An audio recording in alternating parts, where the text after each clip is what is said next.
बोली श्रीमन्नारायण भगवान की जय। बोली श्री भक्तवत्सल भगवान की जय। बोली श्रीमद्भागवत महापुराण की जय। श्रोतागणों, पिछले सत्र में हमने भगवान के वराह अवतार की कथा जानी, श्री ध्रुव चरित्र के बारे में जाना। अच्छा, ये अवतार क्यों लिए जाते हैं? जब जब इस पृथ्वी पर धर्म की हानि होती है, बड़े बड़े असुरों का अधम छा जाता है, तब भगवान विविध विविध शरीरों को धारण कर कर धर्म की रक्षा करते हैं। जब जब हो ही धर्म के हानि, बाढ़ई असुर अधम अभिमानी, तब तब धरि प्रभु विविध शरीरा, हरि है कृपा निधि सज्जन पीरा। ठीक है, जब जब धर्म की हानि होती है, बड़े बड़े असुरों का जन्म होता है, तब भगवान अलग अलग शरीरों को धरकर संतों के दुख का निवारण करते हैं। और ध्रुव चरित्र आपने जाना, किस प्रकार ध्रुव जी ने कड़ी तपस्या की और भगवान को प्रसन्न किया, अच्छी गति को प्राप्त किया। आज हम सती चरित्र की ओर बढ़ेंगे, सती माता का चरित्र। लेकिन उससे पहले एक छोटी सी कथा आती है, कपिलोपाख्यान, वहां उसकी ओर अग्रसर होते हैं। यहाँ ब्रह्मा जी सृष्टि की रचना कर रहे हैं, तो अपने पुत्र कर्दम मुनि को आदेश देते हैं कि तुम भी विवाह करो, संतानें उत्पन्न करो और सृष्टि का विस्तार करो। ठीक है, यहाँ पर वो ब्रह्मा जी की आज्ञा लेकर चले जाते हैं। यहाँ पर वो सरस्वती नदी के किनारे बिंदुसर नामक तीर्थ में जाकर घोर तपस्या करने लगते हैं। बहुत कड़ी तपस्या करते हैं, कई वर्षों तक तपस्या करते हैं। तपस्या से प्रसन्न होकर साक्षात श्रीमन्नारायण श्वेत वस्त्र धारण किए प्रकट होते हैं। भगवान उनकी स्तुति करते हैं। शुक्लांबरधरं विष्णुं शशिवर्णं चतुर्भुजं अप्रसन्नवदनं ध्यायेत् सर्वविघ्नोपशान्तये। यानी जो शुक्ल वर्ण को धारण किए हुए, शुक्ल अर्थात श्वेत, श्वेत वस्त्र धारण किए हुए हैं, चंद्रमा के समान जिनकी कांति चारों ओर फैली हुई है, जो चतुर्भुज अवतार में मेरे सामने प्रकट हुए हैं, मैं उनका सादर नमन करता हूँ। इस तरह की स्तुति करते हैं। भगवान कहते हैं, कर्दम, मैं जानता हूँ तुम मेरी किस उद्देश्य से तपस्या कर रहे थे, इसलिए मैं तुमको वरदान देता हूँ कि आज से एक दिन बाद, यानी परसों के दिन, राजा मनु अपनी पत्नी शत्रुपा और अपनी कन्या देवहूति के साथ यहाँ पर आएंगे और तुमसे अपनी कन्या के विवाह का प्रस्ताव रखेंगे। तो तुम उस प्रस्ताव को स्वीकार कर लेना, लेकिन एक बात का ध्यान रखना कि संतानें उत्पन्न करने तक ही तुम्हें अपने पिता का आज्ञा मिला। मतलब ब्रह्मा जी ने क्या कहा था कि सिर्फ संतानें उत्पन्न करो, विवाह करो, संतानें उत्पन्न करो, उससे आगे कुछ नहीं बोला। यहाँ नारायण जी कहते हैं, इसके बाद तुम दोबारा संन्यास लेना। कर्दम मुनि कहते हैं ठीक है। यहाँ भगवान चले जाते हैं गरुड़ में सवार होकर। यहाँ कर्दम मुनि वहीं रह रहे हैं अभी। अब परसों जब कर्दम मुनि पूजा कर रहे थे, तभी राजा श्री मनु और उनकी पत्नी शत्रुपा अपनी पुत्री देवहूति के साथ आती हैं। यहाँ ऋषि को पूजा करते हुए देख रहे हैं। यहाँ राजा बैठ जाते हैं। जब पूजा समाप्त होती है तो राजा यहाँ कर्दम मुनि को देखकर उनकी बड़ी प्रशंसा करते हैं। क्या कहते हैं, यहाँ आकर मुझे ऐसा लगा जैसे साक्षात श्रीमन नारायण ऋषि रूप में बैठे हैं। बड़े बड़े कमल जैसे नयन, और बड़ी तपस्या की थी नारायण की करोड़ों वर्ष तक, तो बड़ा अच्छा तेज आ गया था उनके अंदर, बड़ी कांति आ गई थी और तेजोमय लग रहे थे। यहाँ बड़ी प्रशंसा करते हैं। यहाँ पर श्री मनु महाराज क्या कहते हैं, देखिए महाराज, भगवान एक है, ठीक है। तो जो ब्राह्मण है उन्हें भगवान की बुद्धि कहा गया है, क्योंकि वो ज्ञान प्रदान करते हैं, बुद्धि या मुंह से वाचन करते हैं, तो सिर माना गया ब्राह्मणों। क्षत्रियों को हाथ माना गया है, क्योंकि क्षत्रियां जो है वो रक्षा करते हैं, अस्त्र उठाते हैं। वैश्य पेट पालते हैं, भोजन आदि का विक्रय करते हैं, यानी उसको भगवान का उदर माना गया है। और शूद्र चल फिरकर कार्य करते हैं, बहुत सारे कार्य करते हैं, वो चरण दबाते हैं, इसलिए उन्हें भगवान के चरण माने गए। यानी चारों वर्ण एक ही है। तो ये सब बताते हैं, तो कहते हैं कि अच्छा, तो फिर आप मेरी कन्या देवहूति से विवाह कर लीजिए। ये है तो राजकुमारी, लेकिन पूरे ब्रह्मचर्य का पालन करती, भगवान के अन्य भक्त है। देवहूति माता के बारे में थोड़ा सा बताता हूँ। देवहूति माता बड़ी ही सुंदर स्त्री थी, इतनी सुंदर कि देवता भी मोहित हो जाते थे। एक बार देवहूति माता छोटी थी, लगभग 13-14 साल की रही होंगी। अपने महल में वो गेंद खेल रही थी। अब गेंद जो है वो उछलने वाली गेंद थी, तो उछल रही है। देवहूति माता उसको पकड़ने के लिए आगे पीछे जा रही हैं, आगे पीछे जा रही हैं। उनके नयन यहाँ वहां जा रहे हैं। ये दृश्य ऊपर से गंधर्व देख रहा था। वो देखते ही उन पर मोहित हो जाता है और वो नीचे गिर जाता है अपने विमान से। बताइए, ऐसी सुंदरता देवहूति माता, फिर भी ब्रह्मचर्य का पालन करती है। अपनी सुंदरता पे कभी अभिमान नहीं किया उन्होंने। यहाँ कर्दम मुनि उनके प्रस्ताव को स्वीकार कर लेते हैं, लेकिन कहते हैं कि मेरी एक शर्त है, यहाँ संतानें उत्पन्न करूंगा, उसके बाद मैं ब्रह्मचर्य का पालन करने के लिए चला जाऊंगा। यहाँ मनु कहते हैं ठीक है। यहाँ मनु का विवाह हो जाता है। मनु की पत्नी पुत्री देवहूति का कर्दम मुनि के साथ विवाह हो जाता है। अब यहाँ कई वर्ष तक रहते हैं। देवहूति माता बड़ी सेवा करती हैं। सेवा करते करते वो भूल जाती कि वो राजकुमारी है, बिल्कुल अपने आप को समर्पित कर देती। हमें भी भगवान को अपने आप को ऐसे समर्पित करना, ये नहीं देखना कि क्या हो रहा है, कि कहीं हमें कुछ कष्ट तो नहीं होगा उनको समर्पित करने में, ये नहीं देखना। देवहूति माता ने भी कर्दम मुनि को अपने आप को ऐसे समर्पित कर दिया, बहुत सेवा की उनकी। एक दिन सेवा से प्रसन्न होकर कर्दम मुनि कहते हैं, देवी बताइए आपकी क्या इच्छा है। देवी को पता था कि अगर पुत्र की कामना करूंगी तो स्वामी चले जाएंगे, लेकिन फिर भी ब्रह्मा जी का आदेश है तो भाई मानना पड़ेगा। देवहूति माता कहती हैं कि मुझे संतानें चाहिए। ठीक है। यहाँ कर्दम मुनि कहते हैं ठीक है, मैं आपकी तपस्या से बहुत प्रसन्न हूँ। तपस्या यानी उन्होंने सेवा की है। मैं आपकी सेवा से यदि प्रसन्न हूँ तो मैं आपको जो भी वरदान आपने मांगा है मैं उसकी पूर्ति करूंगा। यहाँ कर्दम मुनि ने अपने 9 अंश बनाए। उन 9 अंशों को देवहूति माता के गर्भ में स्थित कर दिया। उनसे उनकी 9 कन्याएं, एक साथ 9 कन्याओं का जन्म हुआ। उनका विवाह सप्तऋषि आदि ऋषियों के साथ हुआ, उसका वर्णन आगे होगा। ठीक है। यहाँ स्वामी जाने लगते हैं। देवहूति माता अपने आंसुओं को रोकते हुए उनको विदा करते हैं। कपिल मुनि कहते हैं कि आपने मेरी बहुत सेवा की, जाते समय भी आप रो नहीं रही हैं, मुझे सांत्वना दे रही हैं। मैं आपको एक और संतान देता हूँ, एक और पुत्र, साक्षात श्रीमन नारायण आपके पुत्र के रूप में जन्म लेंगे। यहाँ ठीक है। कर्दम मुनि चले जाते हैं। यहाँ 9 महीने बाद देवहूति माता गर्भ से साक्षात श्रीमन नारायण कपिल मुनि के रूप में जन्म लेते हैं। बोलिए श्री कपिल मुनि महाराज की जय। बोलिए श्री देवहूति माता की जय। बोलिए श्री कर्दम मुनि महाराज की जय। यहाँ कपिल मुनि का जन्म होता है, बड़े होते हैं। अच्छा, कपिल मुनि के बारे में हम बता चुके हैं 5वें उसमें 6ठे कि भगवान के 5वें अवतार थे। कपिल मुनि भगवान के 5वें अवतार थे। उन्होंने सांख्य दर्शन की स्थापना की। आसुरी नामक ब्राह्मण को सांख्य दर्शन सुनाया और अपनी माता को ज्ञान प्रदान किया। उनकी माता ने कहा कि मुझे मोक्ष पद प्राप्त करना है तो तुम मुझे ज्ञान प्रदान करो। ठीक है। देवहूति माता कहती हैं तो यहाँ ज्ञान प्रदान करते हैं। क्या कहते हैं? सबसे पहले भक्ति योग की महिमा का वर्णन कर रहे हैं। भक्ति क्या होती है, जैसे हमने बताया भक्ति ज्ञान वैराग, तो वही भक्ति योग। भक्ति क्या होती है, भक्ति कैसे करते हैं, किसकी करनी चाहिए, कब करनी चाहिए, ये सब। फिर प्रकृति आदि भिन्न भिन्न तत्वों का व्याख्या करते हैं। ठीक है। इसके पश्चात प्रकृति तथा पुरुष के विवेक से मोक्ष कैसे प्राप्त हो सकता, प्रकृति और पुरुष के मिलन से मोक्ष कैसे प्राप्त होगा, ये बताते हैं। इसके बाद अष्टांग योग की विधि बताते हैं। अष्टांग योग क्या है? यम, नियम, आसन, प्राणायाम, प्रत्याहार, साधना, ध्यान और समाधि। ये है 8 अष्टांग योग, इनको करना चाहिए।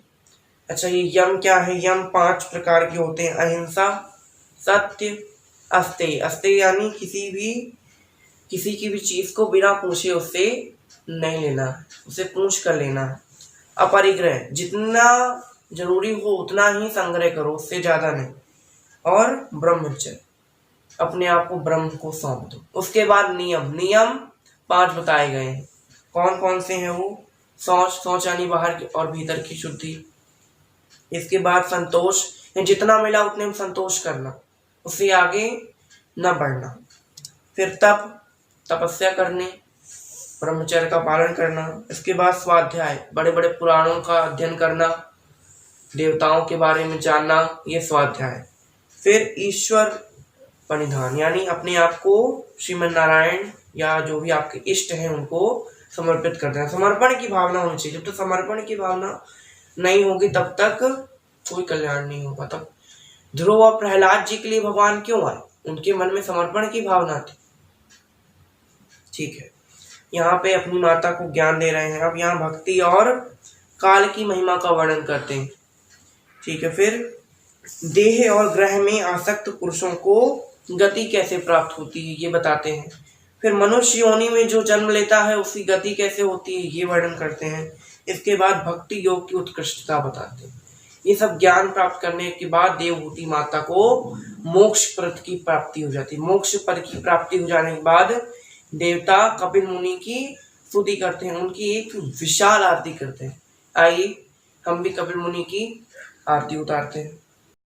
जय जय कपिल मुनि महाराज, राखो शरण पड़े की लाज। जय जय कपिल मुनि महाराज, राखो शरण पड़े की लाज। करदम पिता देवहूति माता, करदम पिता देवहूति माता। सांख्य शास्त्र के तुम हो ज्ञाता, सांख्य शास्त्र के तुम हो ज्ञाता। सब सिद्धों के तुम सरताज, जय जय कपिल मुनि महाराज। जय जय कपिल मुनि महाराज, राखो शरण पड़े की लाज। तुम हो रक्षक पिता हमारे, तुम हो रक्षक पिता हमारे। हम अज्ञानी दास तुम्हारे, हम अज्ञानी दास तुम्हारे। बुद्धि ज्ञान दो हमको आज, जय जय कपिल मुनि महाराज। जय जय कपिल मुनि महाराज, राखो शरण पड़े की लाज। यहाँ देवता कपिल मुनि की एक सुंदर सी आरती उतारते हैं। जैसा हमने देखा, यहाँ पर कपिलोपाख्यान समाप्त होता है। तीसरे स्कंद की समाप्ति होती है। बोले श्रीमन नारायण भगवान की जय। अब चौथा स्कंद। चौथे स्कंद के पहले अध्याय में श्री स्वयंभू मनु की कन्याएं आहुति, प्रसूति और देवहूति के वंश का वर्णन है। आइए हम उसे सुनेंगे। यहाँ स्वयंभू मनु की पत्नी शतरूपा है। ठीक है, ब्रह्मा जी ने उनकी रचना की, स्वयंभू मनु की पत्नी शतरूपा जी। अच्छा, उनके 5 संतानें होती हैं, 2 पुत्र और 3 पुत्रियां। पुत्र कौन है? प्रियव्रत और उत्तानपाद। उत्तानपाद के 2 पुत्र हैं, ध्रुव और उत्तम। ठीक है, फिर 3 पुत्रियां हैं, अकूति, प्रसूति और देवहूति। यहाँ अकूति रुचि प्रजापति से विवाह करती है। वैसे तो उनके भाई हैं वो, तो उनसे पुत्रिका धर्म के अनुसार विवाह करती। पुत्रिका धर्म में क्या होता है कि लड़की का जो पहला संतान होता है वो उसके पिता लेकर चले जाते हैं। स्त्री लड़की के पिता लेकर चले जाते हैं अपने साथ। यहाँ पर अकूति और रुचि प्रजापति का विवाह होता है। उससे साक्षात श्रीमन नारायण यज्ञ भगवान के रूप में प्रकट होते हैं। यज्ञ भगवान के रूप में प्रकट होते हैं। उनके साथ श्री माता लक्ष्मी भी उन्हीं की गर्भ से श्री दक्षिणा नाम की कन्या के रूप में प्रकट होती है। एक स्त्री और पुरुष का जन्म होता है। ठीक है, यहाँ पुरुष को तो उनके पिताजी ले जाते हैं यज्ञ भगवान को। फिर कुछ समय बाद जब बड़े होते हैं तो यज्ञ भगवान और दक्षिणा माता ये दोनों एक दूसरे से विवाह करने का प्रस्ताव रखते हैं पिता के सामने। उनका विवाह हो जाता है। यज्ञ और दक्षिणा से 12 यामों की उत्पत्ति हुई। 12 यामों ने स्वयंभू मनवंतर की रक्षा की थी। कौन है 12 याम? तोष, प्रतोष, भद्र, संतोष, शांति, इडस्पति, इध्म, कवि, विभु, स्वन, सुदेव और रोचन। ये हैं 12 याम। ठीक है, इसके बाद देवहूति और कर्दम ऋषि का वर्णन, जैसे बताया कि 9 कन्याएं हुई और कपिल मुनि। 9 कन्याएं कौन कौन सी हैं? कला नाम की कन्या मरीचि मुनि के साथ उनका विवाह हुआ। उनसे उन्हें 2 संतानें हुई, एक पुत्र और एक पुत्री। पुत्र का नाम है कश्यप और पुत्री का नाम है पूर्णिमा। कश्यप ऋषि के बारे में बता चुके हैं पिछले सत्र में कि उन्हें 17 विवाह किए और सृष्टि का विस्तार किया। पूर्णिमा के 2 पुत्र और एक पुत्री होती है, विरज, विश्वक और देवकुल्या। देवकुल्या ही अगले जन्म में श्री गंगा माता का अवतरण करती है। ठीक है। फिर दूसरी पुत्री है अनुसुईया। उनका विवाह अत्रि मुनि के साथ हुआ। ये कथा भी हम छठे सत्र में बता चुके हैं। दुर्वासा ऋषि, दत्तात्रेय और चंद्र उनके पुत्र हैं। यहाँ से चंद्रवंश की स्थापना हुई थी। ठीक है। उनकी तीसरी कन्या श्रद्धा, जिनका विवाह अंगिरा ऋषि के साथ होता है। उससे उन्हें 4 पुत्रियां होती हैं। कौन कौन सी? सिनीवाली, राका, कुहू और अनुमति। ये 4 पुत्रियां होती हैं। इसके साथ साथ 2 पुत्र होते हैं, उत्थैजी और ब्रह्मनिष्ठ। ठीक है। इसके बाद उनकी चौथी पुत्री हैं श्री हविर्भू, जिसको मणि कहते हैं, मणिनी। उनका विवाह ऋषि पुलसत्य के साथ होता है। उससे उन्हें 2 पुत्र होते हैं, महर्षि अगस्त और महर्षि विश्रवा। ठीक है। महर्षि अगस्त अगले जन्म में जठराग्नि के रूप में प्रकट होते हैं। महर्षि विश्रवा कि यहाँ पर 2 विवाह करते हैं। पहला विवाह केकसी के साथ करते हैं, जिससे उन्हें रावण, कुंभकर्ण और विभीषण जैसे पुत्र प्राप्त होते हैं। दूसरा विवाह इडविडा के साथ करते हैं, जिससे उन्हें कुबेर की प्राप्ति होती है। ठीक है। अब यहाँ पर है पुलह ऋषि को गति नाम की कन्या के साथ विवाह कराया गया था। उनसे कर्म श्रेष्ठ, वरियान, सहिष्णु जैसे पुत्र प्राप्त हुए।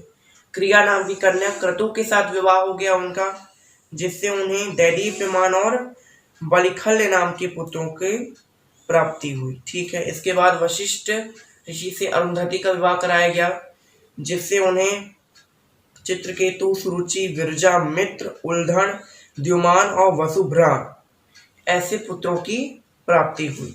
इसके बाद चिति नाम की कन्या का विवाह अथर्वा ऋषि से कराया गया, जिससे उन्हें दधीचि जैसे पुत्र प्राप्त हुए। दधीचि जी का वर्णन आगे के सत्रों में होगा, जब वृत्तासुर का वृत्तांत आएगा तब। इसके बाद भृगु ऋषि का विवाह ख्याति नाम की कन्या से कर दिया गया। उससे उन्हें 2 पुत्र हुए, धाता और विधाता। धाता और विधाता की विवाह मेरु ऋषि की कन्या अयाति और नीति के साथ हुआ, जिससे उन्हें क्रमशः 2 पुत्र हुए। 2 पुत्र हुए, एक पुत्र हुआ, 2 पुत्र। कौन कौन से? मृकंड और प्रण। ठीक है। यहाँ मृकंड के पुत्र हुए मार्कंडे और प्रण के पुत्र हुए श्री वेदशिरा नामक ऋषि। ठीक है। इसके बाद यहाँ भृगु ऋषि के एक और पुत्र हैं कवि, उनसे श्री शुक्राचार्य जी का जन्म होता है।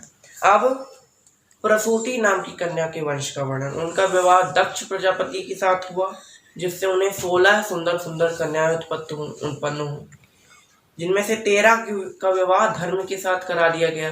कौन कौन हो कन्याएं? श्रद्धा, मैत्री, शांति, दया, तुष्टि, पुष्टि, क्रिया, उन्नति, ही, बुद्धि, मेधा, मूर्ति, तितिक्षा। मूर्ति माता के गर्भ से साक्षात भगवान नर नारायण की उत्पत्ति हुई। इसके पश्चात एक कन्या अग्नि के साथ ब्याह दी गई, उनका नाम था स्वाहा। हम लोग जब हवन करते हैं तो कहते हैं ना, ओम अग्निदेवाय नमः स्वाहा। स्वाहा उनकी पत्नी का नाम। उससे उन्हें 3 पुत्र हुए। कौन कौन? पावक, पवमान और शुचि। और इनसे 45 पुत्रों की उत्पत्ति हुई। ठीक है।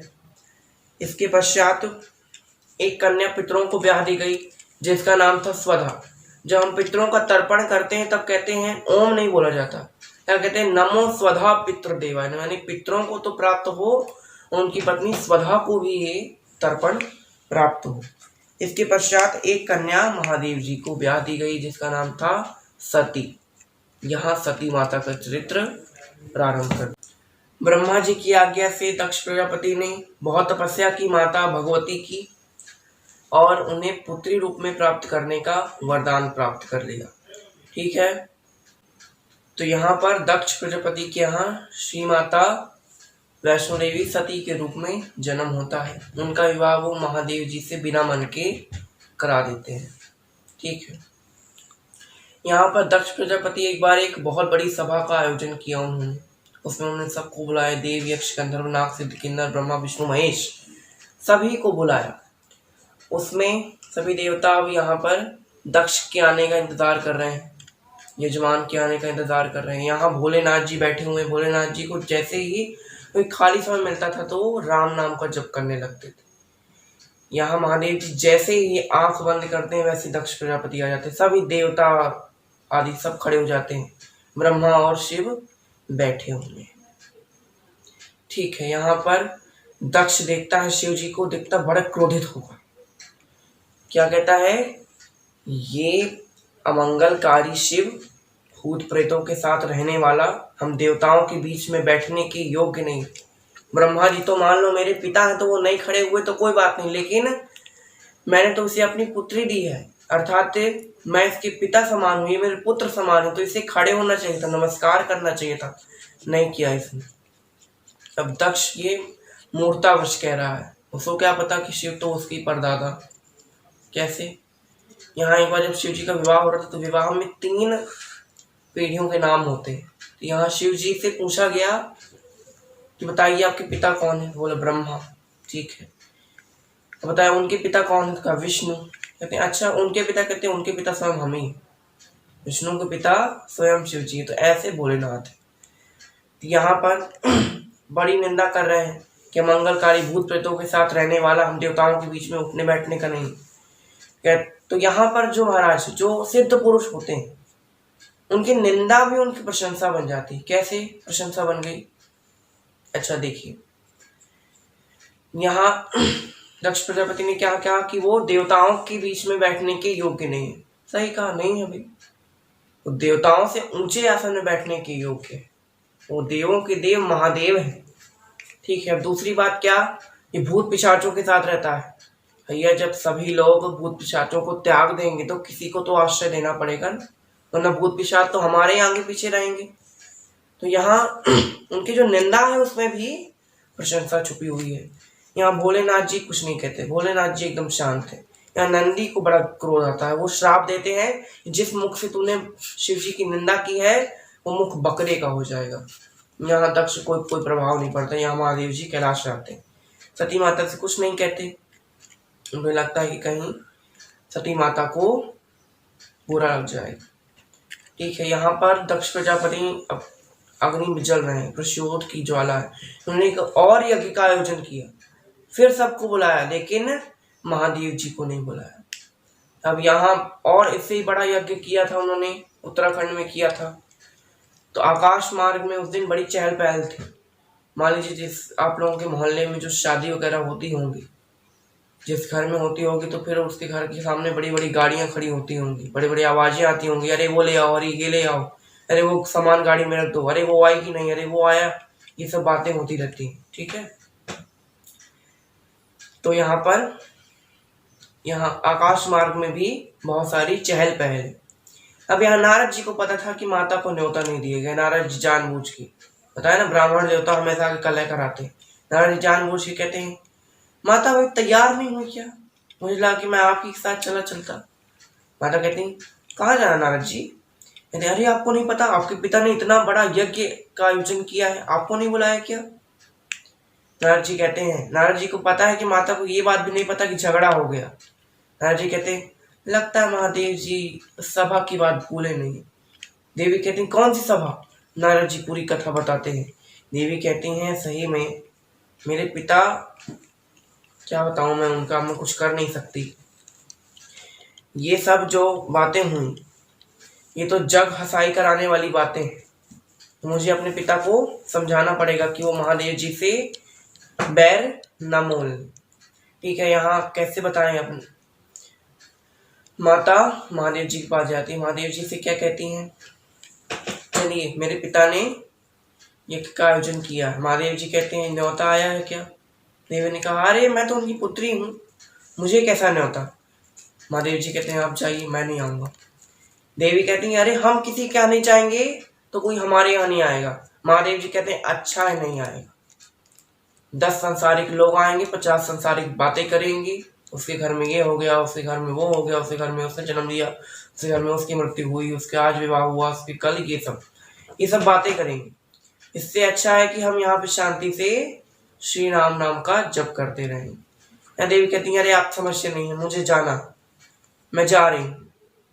यहाँ महादेवी चली जाती। महादेव जी कहते हैं अब वो लौट कर नहीं आए। वो जानते हैं कि अब वो लौट कर नहीं आएंगे, फिर भी नंदी को भेजते हैं, कहते हैं जाके देखना, ख्याल रखना।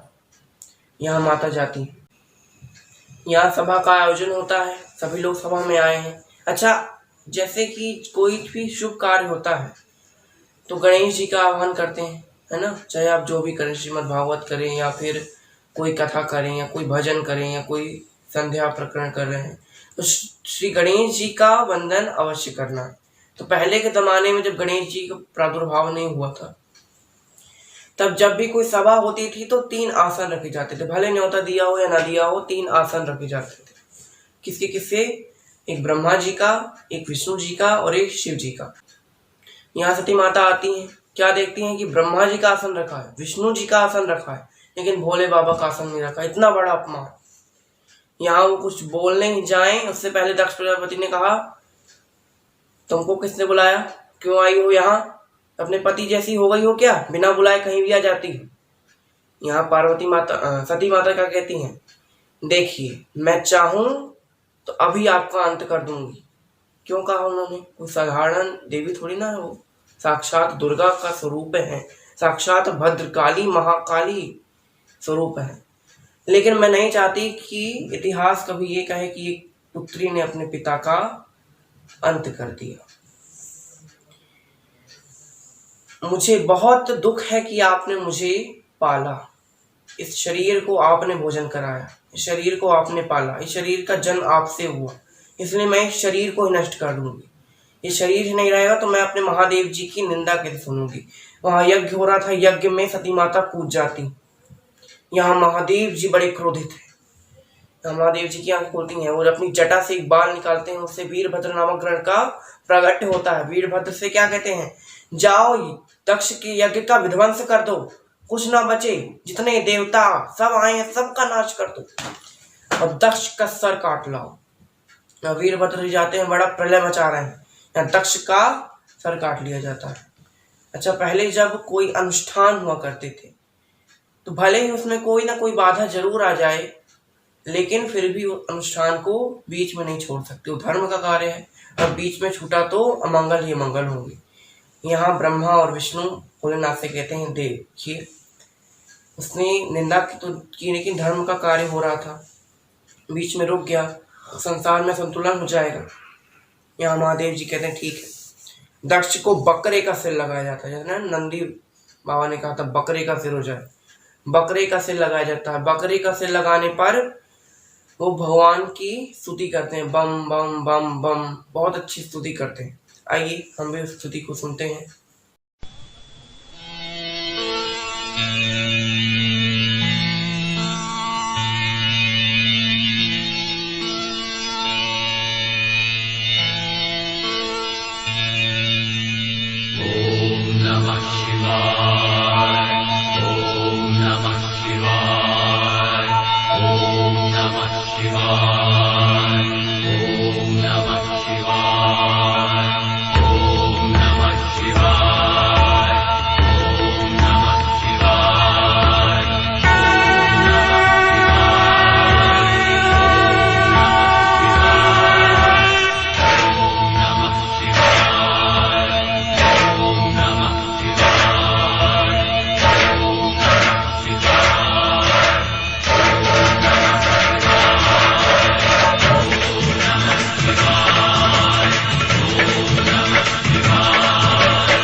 भोले बम भोले बम बम बम बम भोले बम भोले बम बम बम बम भोले बम भोले बम बम बम बम भोले बम भोले बम बम बम।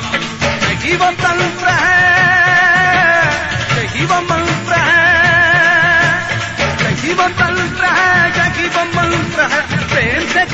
तो मिटेंगे सारे गम। बम भोले बम भोले बम बम बम, बम भोले बम भोले बम बम बम, बम भोले बम भोले बम बम बम, बम भोले बम भोले बम बम बम। यही वो तंत्र है, यही वो मंत्र है, प्रेम से जपोगे तो मिटेंगे सारे गम। बम भोले बम भोले बम बम बम, बम भोले बम भोले बम बम बम। जय भोले बाबा की। बम भोले बम भोले बम बम बम।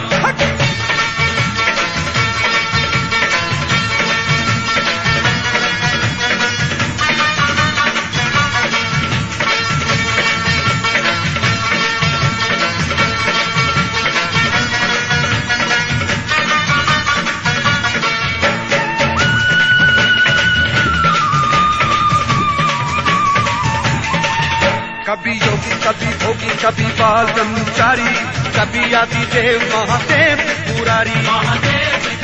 कभी योगी कभी भोगी कभी बाल ब्रह्मचारी, कभी आदि देव महादेव पुरारी।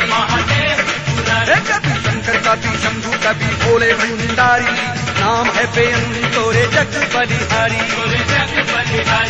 शिव का नाम हो सुबह शाम हो, नाम हो सुबह शाम हो, गाते रहो जब तक दम है दम। बम भोले बम भोले बम बम बम, बम भोले बम भोले बम बम बम, बम भोले बम भोले बम बम बम, बम भोले बम भोले बम। भोले भंडारी।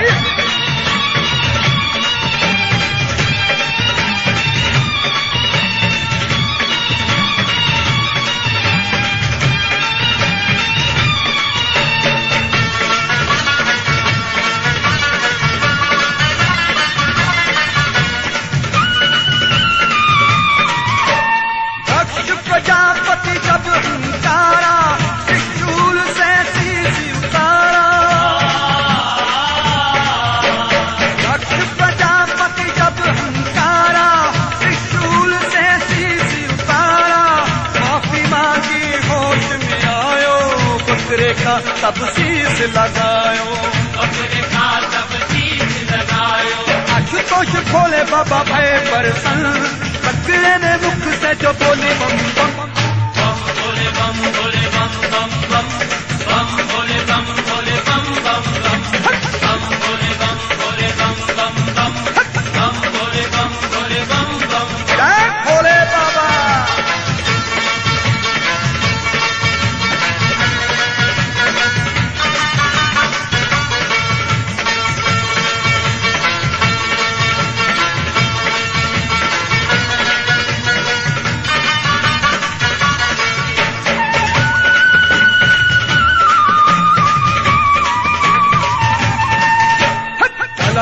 कल्याण कल्पांतकारी, सदा सच्चिदानंद दास पुरारी। कलातीत कल्याण कल्पांतकारी, सदा सच्चिदानंद दास पुरारी। चिदानंद संदोह मोहापहारी, प्रसीद प्रसीद प्रभु मनमतारी। ध्यान लगाई के ज्योत जगाई के, ध्यान लगाई के जोत जगाई के, शिव को पुकारते चलो जी हरदम। बम भोले बम भोले बम बम बम, बम भोले बम भोले बम बम बम, बम भोले बम भोले बम बम बम, बम भोले बम भोले बम बम बम।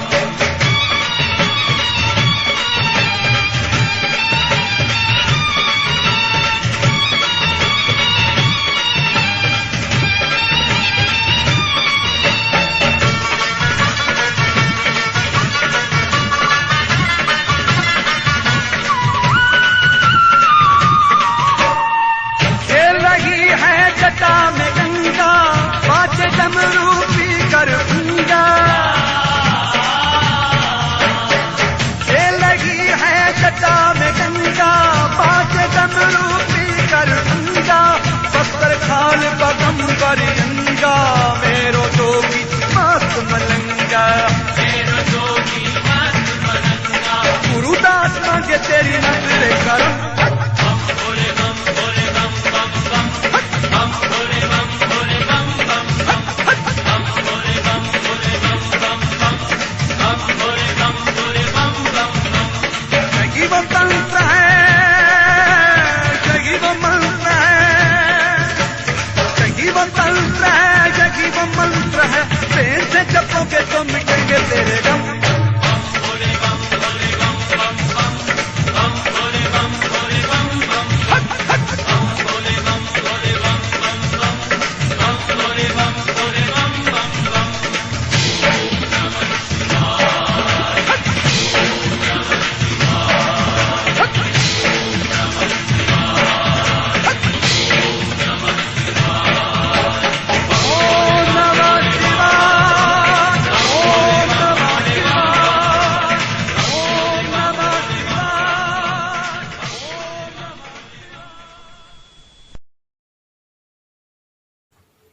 यहाँ पर दक्ष प्रजापति महादेव जी की इस प्रकार स्तुति करते हैं।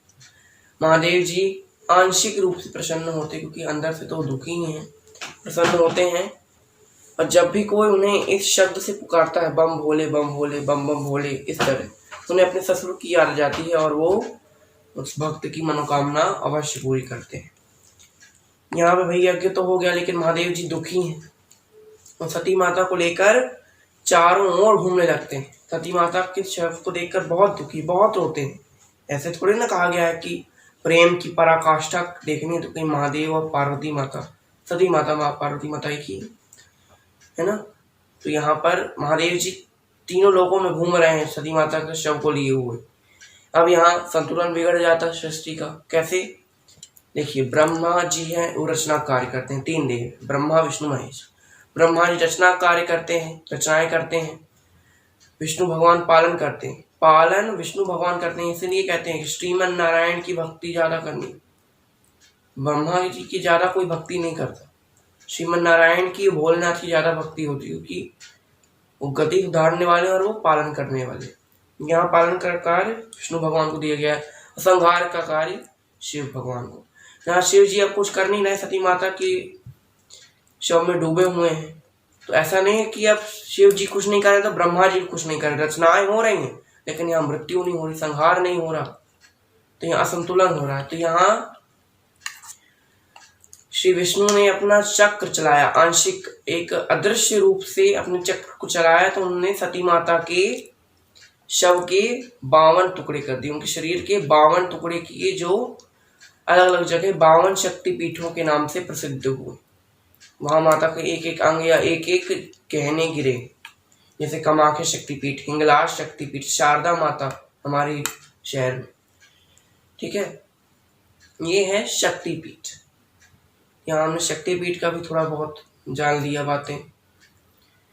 यहाँ पे अब जब कुछ नहीं बचता तो महादेव जी फिर समाधि लगा के बैठ जाते हैं। तो यहाँ सती चरित्र समाप्त होता है। अगली कथा होगी शिव विवाह, श्री गणेश चरित्र और कार्तिकेय चरित्र की। आज के लिए बस इतना ही। आप सभी को धन्यवाद देते हुए जय राधे। श्री भागवत भगवान की है आरती, पापियों को पाप से है तारती। भागवत भगवान की है आरती, पापियों को पाप से है तारती। पापियों को पाप से है